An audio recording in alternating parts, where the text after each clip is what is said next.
Okay, so I'm going to talk about why CBT is the most effective treatment for persistent depressive disorder. So some background. Persistent depressive disorder is a continuous long-term chronic form of depression.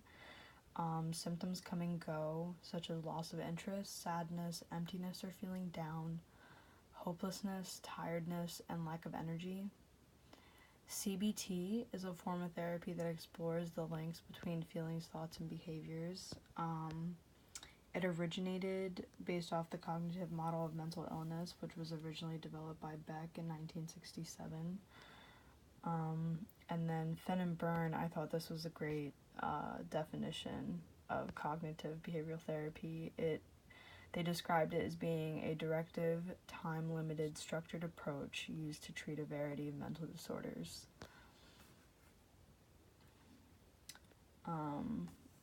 Also, I thought this was a good definition because it really highlights the benefits of CBT within the definition.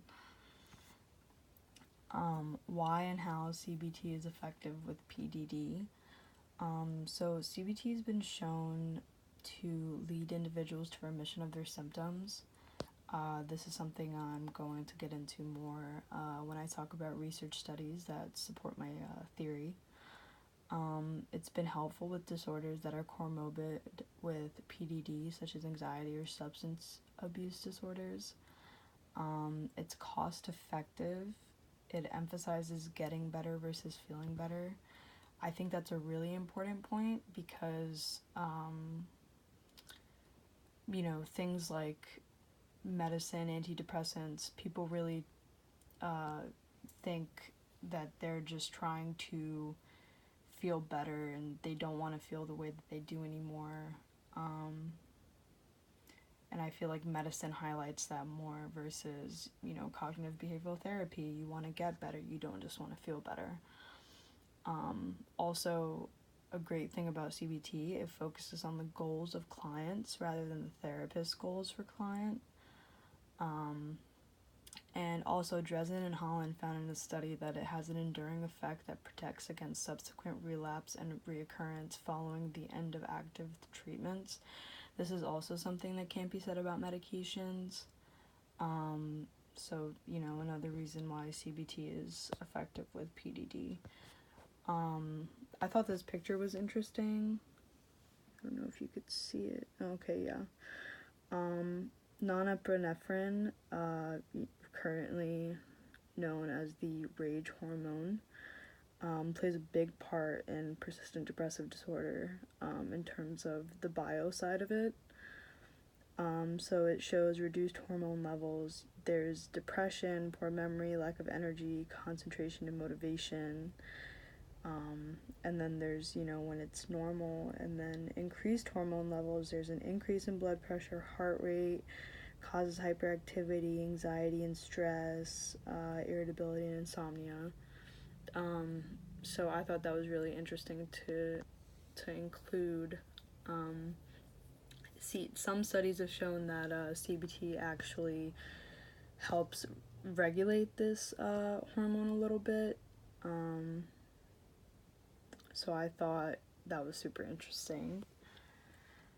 In terms of regulating it in the sense that, you do certain behaviors to kind of de-stress and calm down that anxiety, or if you have a lack of motivation, like setting goals and things like that. So the first research study I looked at studied mood disorders as well as PDD. So 30 patients participated in this study.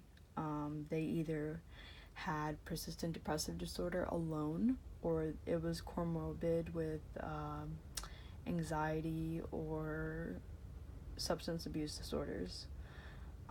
So CBT was delivered in a number of programs, which each contained 12 two-hour group format sessions. It was found that changes in automatic thoughts occur early in treatment, as well as improvements in dysfunctional attitudes occurring later after an initial worsening. So limitations, some downsides of this study that could maybe not show CBT as being the best, therapeutic, um, therapy. Sorry. Yeah, so limitations, sample size, lack of variability. There were only 21 men and 9 women out of the 30 people that participated. So that definitely affected the results, I think.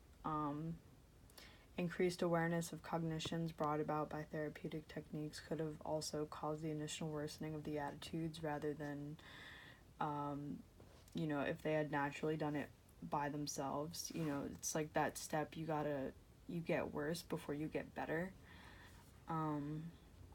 So those were some limitations of the study. The second study I looked at was also CBT effectiveness in PDD and comorbid individuals. So this study had a wide range of participants. There were 268. So the participants either had early onset PDD alone or they had comorbidity with substance abuse disorders, panic disorder, or major depressive disorder. They completed 2 sessions for 4 weeks, weekly sessions for another 16 weeks, and 8 monthly sessions after that. So researchers found that the efficacy of CBT was equally successful with patients who suffered from just PDD, as well as those who had PDD that was comorbid with another disorder, that was listed earlier.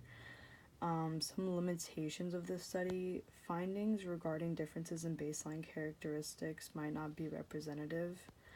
Again, there were actually no details mentioned about, what the gender and sex of each participant was, or whether how long they had dealt with PDD or their comorbid disorder with PDD. But they did mention that the patients already did have a preference for psychotherapy due to the fact that they had tried medicine before, such as antidepressants, and they did not do well on them. So these are people that have only already been doing psychotherapy for quite some time. Have they been doing anything else other than CBT? I'm not sure. That was also not mentioned. If they were, that could also be something that affected the results. And then also there was a low sample size, given the fact that, these disorders, there was such a wide range of variety between people. So that definitely could have affected the results as well. So the third study I looked at, I really liked this one. I think it really highlighted how effective CBT can be, and it had less affecting limitations to the study than the last 2 we talked about. So in this meta-analysis, 28 studies were identified, and a total of 39 contrasts were possible with CBT, pharmacotherapy, another psychotherapy, or a control condition was possible. The primary analysis consisted of computation of effect sizes, so that's what they used to compare the effectiveness of CBT in each study. 9 out of the 28 studies found that the average CBT patient had an outcome superior to that of 67% of behavior therapy patients. And then 8 of the 28 studies found that CBT clients on average did better than 70% of drug therapy patients. I thought that was a pretty significant finding. Also, something to mention about the study, sex ratio of subjects did not have any effect on the results, which I thought definitely gave CBT some way in showing that it's a very effective treatment for people who struggle with depression. so that implies that CBT is equally effective for both sexes. Some limitations of this study: the present study selectively reviewed certain data relating to the outcome of cognitive therapy. So the study did choose to show what studies were successful with specifically CBT, which was a limitation of the study, but not really a limitation of, my presentation, because I am looking to see how CBT was effective with people who deal with depression, and specifically persistent depressive. And then another limitation was effect sizes may have been eroded or enhanced because of relapse.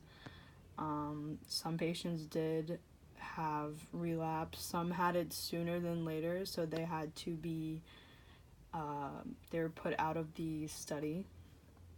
So they weren't mentioned in any of the studies or the results. This diagram I thought was really cool. It shows on the left how your brain is, that part of your brain is not affected with PDD, whereas on the right it's constantly affecting someone's brain every day that's dealing with PDD. So I thought that was cool. Wicked representation.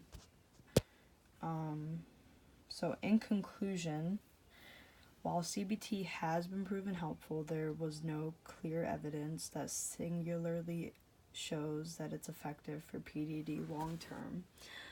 What I mean by that is, in the studies that I presented, there were some that showed that it was effective, but they were focusing on more on how CBT was effective, like showing that. And then also the very first study I talked about, that was a group formatted session, so we don't know if CBT could be more effective outside of a group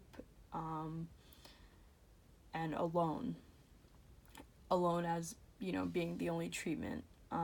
It was most effective for PDD when it was paired with pharmacotherapy. In general, that's what I found across all studies I looked at. From the studies provided, though, I did say that clearly CBT is beneficial to those who deal with depression. There should definitely be more work done to study those who suffer solely from PDD that use CBT alone. I really do think that for certain individuals, CBT is definitely a lot better than medicine or any other treatment. It's basically, you're rewiring your brain and your behaviors, and I think long term that will definitely help anyone who's dealing with, whether it's persistent depressive or major depression or just dysthymia disorder. So yeah, that's about it.